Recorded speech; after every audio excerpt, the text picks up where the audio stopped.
We are not going to forget the transgressions against us. Today, Project Veritas is suing the New York Times in New York Supreme Court, and we will win. Several weeks ago, the New York Times published 2 articles saying our Minnesota ballot harvesting investigation was, quote, deceptive. The New York Times made this false claim saying our story relied solely on unidentified sources and showed no evidence of ballot harvesting. This is absolute hogwash, dishonest, and libelous. The central focus of our story was this man, Liban Mohammed, who filmed himself bragging about illegally harvesting hundreds of ballots, not unidentified by any stretch of the imagination.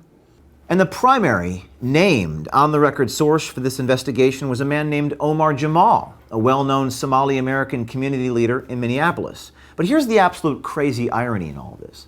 The New York Times itself has published at least 10 articles quoting Jamal on matters relating to the Somali community. So the lack of honesty and hypocrisy by the New York Times would be laughable if it weren't so defamatory. Our legal team demanded a retraction. In our letter, dated September 30, we made clear our concerns and plans. The reality is, your articles are so misinformed and libelous, and were published with a clear intent to harm. Accordingly, the only appropriate response is a wholesale retraction of the articles. Please understand that if the articles are not retracted by close of business, Friday, October 2nd, 2020, we will sue. The Times responded several days later, declining our request.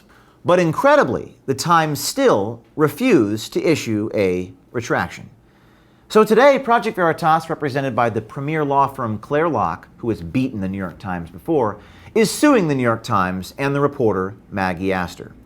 As they say, you can run, but you cannot hide. New York Times, you defamed us. We are suing you. We will depose you. We will expose you. And we will win. As you recall, Project Veritas has never lost a lawsuit in our corporate history. And to those of you so-called journalists who repeated the Times reporting, USA Today, local TV news, Facebook.com, don't worry, you're next. Retract it now and save yourself the trouble and the embarrassment. Keep up to date with our fight against the Times at exposenyt.com. Donate to help pay our legal bills. Help us win this battle for justice. And if you have inside information or want to join our fight, reach out to us at veritastips@protonmail.com. Be brave. Do something.